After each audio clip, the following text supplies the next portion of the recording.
Hello दोस्तों, एक बार फिर से आप सभी का मैं बहुत बहुत स्वागत करता हूं। दोस्तों, आपने गोदी मीडिया टीवी मीडिया का एग्जिट पोल देखा। आपने एग्जिट पोल में देखा कि किस तरीके से भेदभाव किया गया। छोटी छोटी पार्टियों से बड़ी बड़ी पार्टियों के साथ भेदभाव हुआ है, निर्दलियों के साथ भेदभाव किया गया। खास तौर से बहुजन समाज पार्टी के साथ तो बहुत ही ज़्यादा भेदभाव किया गया, क्योंकि जितने भी टीवी चैनल हैं दोस्तों, उन लोगों ने बीएसपी को बहुत ही कम आंका। बिना बीएसपी के हर जगह सरकार बना दी गई और अपने आका को खुश करने के लिए जो टीवी मीडिया है लगातार दिन रात मेहनत कर रहा है, जिसका उसे फल भी मिल रहा है। और गोदी मीडिया दिन रात अपने हिसाब से भौंकता है, जिससे उसका आका जो है खुश रहे। तो दोस्तों, आपने गोदी मीडिया टीवी मीडिया का जो एग्जिट पोल है वो तो देखा, लेकिन आज हम आपके सामने एक रियल एग्जिट पोल लेकर हाजिर हैं। रियल इसलिए क्योंकि ये लोगों से बातचीत करके तैयार किया गया है। ग्राउंड पर जाकर बातचीत की गई है, लोगों के दिल में है क्या। तो दोस्तों, आज हम आपके सामने पेश करने वाले हैं 4 राज्यों का फाइनल एग्जिट पोल। आपको यहां पर याद दिला दूं, 3 दिसंबर को नतीजे आएंगे, लेकिन नतीजे से पहले दोस्तों ये सर्वे देखना बहुत ज्यादा जरूरी है, जिससे आपको एक मोटा मोटा अनुमान हो जाए कि 4 राज्यों में आखिर हो क्या रहा है, क्या स्थिति है बसपा की, क्या स्थिति है भारतीय जनता पार्टी की, और किस स्थिति में कांग्रेस पार्टी है। लेकिन दोस्तों, इससे पहले मैं फाइनल एग्जिट पोल पर चर्चा करूं, उससे पहले मैं चाहता हूं कि आप लोग 2018 के जो नतीजे थे वो आप जान लीजिए। मध्य प्रदेश, छत्तीसगढ़, राजस्थान, तेलंगाना में 2018 के जो आंकड़े हैं वो जानना ज़रूरी है, जिससे आपको चीज़ें आसानी से समझ में आ जाएं। ये जो आंकड़े अगर आप देख लेंगे तो जाहिर तौर पर एग्जिट पोल समझने में आपको बहुत ज़्यादा मदद मिलेगी। एक और अपील दोस्तों आप सभी से, वीडियो को मैं चाहता हूं आप लोग अच्छे से देखिएगा, इत्मीनान से, धैर्य के साथ पूरा का पूरा वीडियो देखिएगा और लाइक ज़रूर करिएगा वीडियो। तो दोस्तों चलिए 2018 की बात करते हैं और सबसे पहले हम बात करेंगे मध्य प्रदेश की। मध्य प्रदेश में 2018 के नतीजे कुछ इस तरह से। दोस्तों, मध्य प्रदेश में 230 विधानसभा सीटें हैं। यहां पर बहुमत के लिए चाहिए 116 सीटें, और जिस पार्टी के पास 116 सीटें पहुंच जाएंगी उसकी यहां सरकार बन जाएगी। तो 2018 के नतीजे क्या थे वो जान लेते हैं। दोस्तों, 2018 में कांग्रेस पार्टी को यहां पर 114 सीटें मिली थी, यानी साफ तौर पर यहां नजर आ रहा है कि दो सीटें बहुमत से यहां पर कम हैं कांग्रेस पार्टी की। और भारतीय जनता पार्टी को यहां पर 109 सीटें हासिल हुई थी। वहीं पर दोस्तों, मध्य प्रदेश में अगर मैं बहुजन समाज पार्टी की बात करूं तो बहुजन समाज पार्टी को 2 सीटें हासिल हुई थी।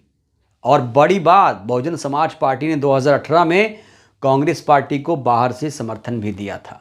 जी हां दोस्तों, ये बात और है कि उसके एक विधायक संजीव कुशवाहा जो थे वो चले गए थे भारतीय जनता पार्टी में, और बहुत सारा खेला भी हुआ।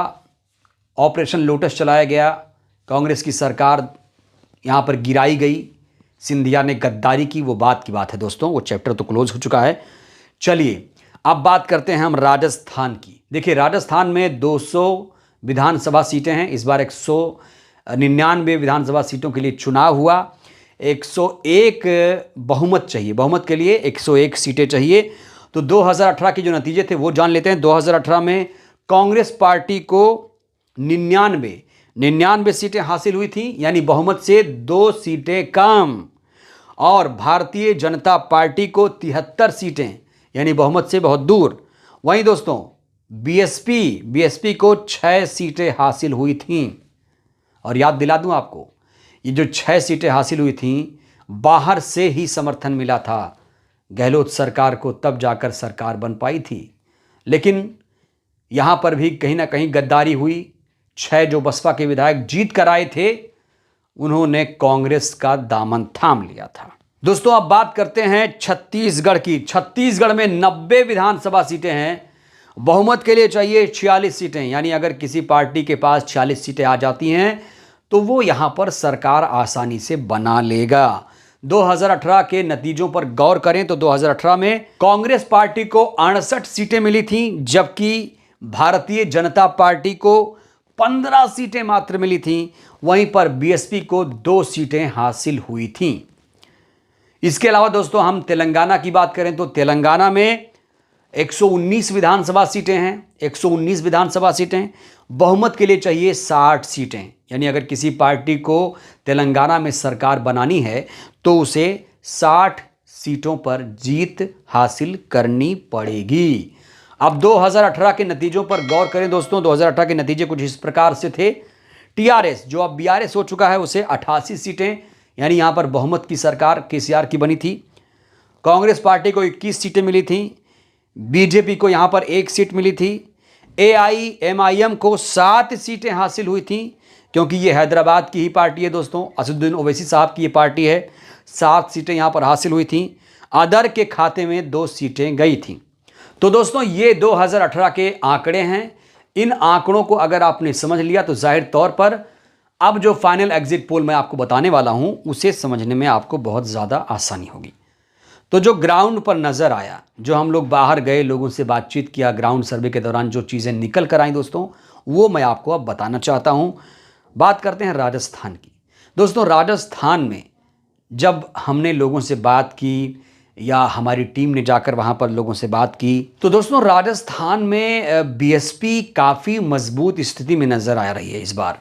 क्योंकि आपको याद होगा राजस्थान में बीएसपी के 2 बड़े नेता, एक तो मायावती जी हैं और दूसरे आकाश आनंद जी। उन्होंने काफ़ी मेहनत की थी चुनाव के पहले, आपको याद होगा रैली भी हुई थी बीएसपी सुप्रीमो की यहाँ पर। अगर राजस्थान की बात करूं तो राजस्थान में कहा जा रहा है किसी को स्पष्ट बहुमत नहीं मिलेगा।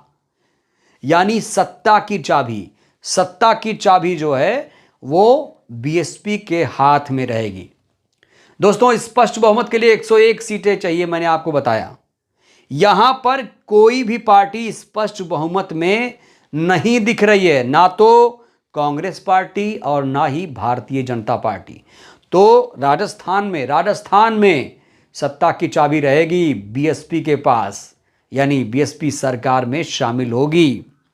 मध्य प्रदेश की दोस्तों बात कर लेते हैं। मध्य प्रदेश, एक चीज़ यहां पर बताना चाहूंगा आपको, मध्य प्रदेश और छत्तीसगढ़ में जीजीपी के साथ बीएसपी ने गठबंधन किया था। तो 2 राज्यों में गठबंधन करके बसपा ने चुनाव लड़ा था। चलिए मध्य प्रदेश की बात कर लेते हैं दोस्तों। मध्य प्रदेश में भी यही स्थिति है। यहां पर भी कोई पार्टी स्पष्ट बहुमत में नजर नहीं आ रही है और ये कोई अतिशयोक्ति की बात नहीं है। अगर आप देखें तो राजस्थान मध्य प्रदेश में 2018 में ऐसे ही तो हुआ था, कोई स्पष्ट बहुमत किसी को नहीं मिला था। और इस बार भी ऐसे ही चौंकाने वाले आंकड़े मध्य प्रदेश में सामने आ रहे हैं, किसी को बहुमत नहीं मिल रहा है। और इस स्थिति में बीएसपी काफी ज्यादा मजबूत नजर आ रही है। बीएसपी के पास मध्य प्रदेश में सत्ता की चाबी आ चुकी है। दोस्तों अब बात कर लेते हैं छत्तीसगढ़ की। छत्तीसगढ़ की बात करें तो दोस्तों छत्तीसगढ़ में बसपा काफी मजबूत है। कहा जा रहा है तो किंग मेकर बनेगी बसपा। जी हां दोस्तों, बसपा की स्थिति काफी छत्तीसगढ़ में मजबूत है और कहा जा रहा है कि छत्तीसगढ़ में बसपा खेल पलट देगी। यहां पर कांग्रेस और बसपा में मुकाबला हो चुका है। जी हां, काफी मजबूती से बसपा ने यहां पर चुनाव लड़ा है और कहा जा रहा है कि कांग्रेस और बसपा में यहां पर कड़ा मुकाबला है। कुछ नहीं तो बसपा जरूर किंग मेकर तो बन ही जाएगी। जी हां दोस्तों, तो 3 राज्यों में मध्य प्रदेश, छत्तीसगढ़, राजस्थान में बसपा किंग मेकर बनती हुई नजर आ रही है। तो दोस्तों अब बात करते हैं दक्षिण भारत के एक प्रमुख राज्य तेलंगाना की। दोस्तों तेलंगाना में बीएसपी ने अपना मुख्यमंत्री का चेहरा ही उतार दिया था। क्यों उतार दिया था? क्योंकि बीएसपी यहां पर काफी ज्यादा आश्वस्त थी कि उसे यहां पर सत्ता मिलेगी, वो यहां पर किंग मेकर नहीं किंग बनेगी।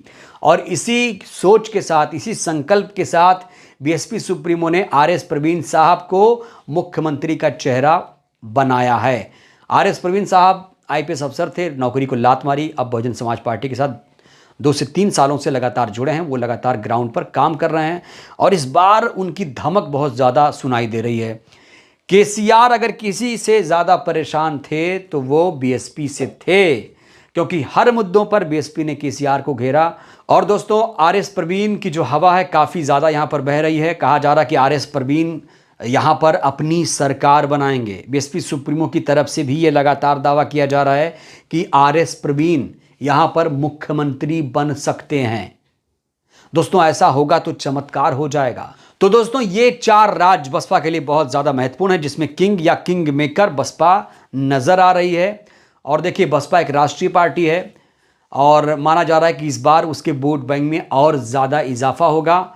और कुछ लोग ये कह रहे थे कि उसके राष्ट्रीय पार्टी का दर्जा कहीं न छिन जाए तो उनको सावधान रहने की ज़रूरत है, उनको झटका लगने वाला है, क्योंकि बसपा का वोट बैंक और ज़्यादा इस बार 4 राज्यों में बढ़ने वाला है। तो दोस्तों ये है फाइनल एग्जिट पोल जो ग्राउंड पर जाकर लोगों से बातचीत करके तैयार किया गया है। इस एग्जिट पोल को लेकर आपकी क्या प्रतिक्रिया है? आप भी अपनी प्रतिक्रिया ज़रूर दीजिएगा। आपको क्या लगता है, क्या वाकई बसपा इन 4 राज्यों में कमाल कर जाएगी, जैसा कि लोग जनता कह रही है वहाँ पर चीख चीख कर 4 राज्यों में कि बसपा इस बार कमाल करेगी? आपको क्या लगता है? आप भी अपनी टिप्पणी, अपनी प्रतिक्रिया ज़रूर दीजिएगा। वीडियो को लाइक ज़रूर करिए, चैनल को सब्सक्राइब करिए, सहयोग करिए, वीडियो को जन जन तक पहुँचाइए, जिससे देश की जनता जागरूक हो। जय भारत, जय संविधान। शुक्रिया।